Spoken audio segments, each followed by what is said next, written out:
Okay, welcome back. So we are here at the second stop of the Central Axis.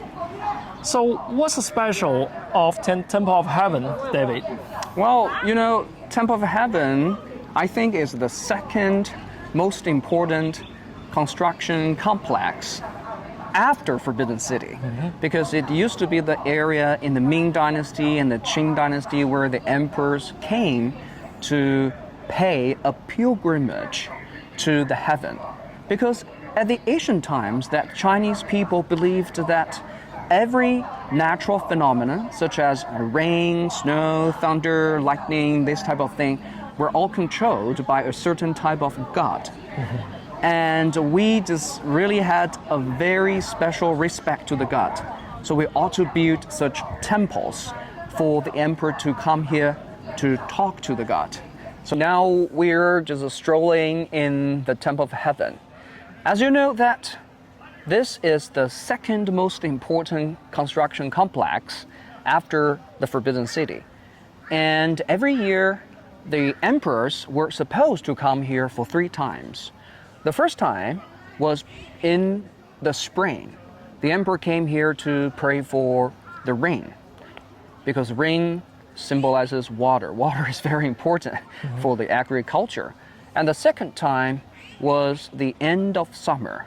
The emperor came here to pray for the harvest, because they expect the harvest in autumn. And the third time, which is very important, it's on the winter solstice. I think in terms of the current calendar, it's around December 21st to 22nd. The emperor should come here to thank the god for giving the harvest.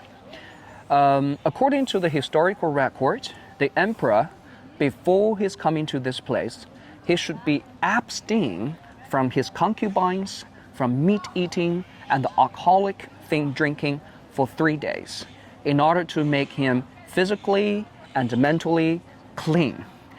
And in the Temple of Heaven, on the exact ceremonial day, the emperor had to get up very early, 4:15 in the early morning. Well, you just think, wow, how come the emperor would choose that time? Because he was required to do so. He had to show his humble attitude to the God in the heaven. So on that particular day, he should be well dressed. And directed by his officials, they went together to the circular mound of altar, which was the exact place he did the ceremony.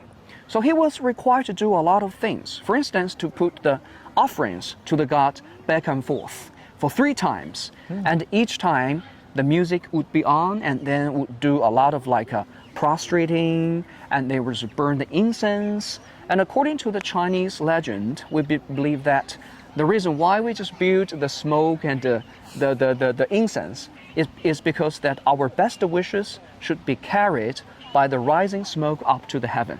And the god would get the message from this. And of course, we also just slaughtered animals as the sacrifice.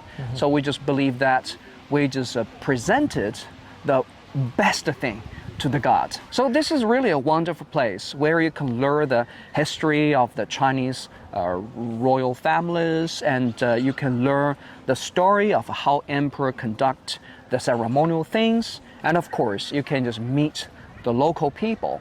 You just enjoying such a harmonious atmosphere created by the local community, which is really, really a neat and a special area. You're always welcome to come here.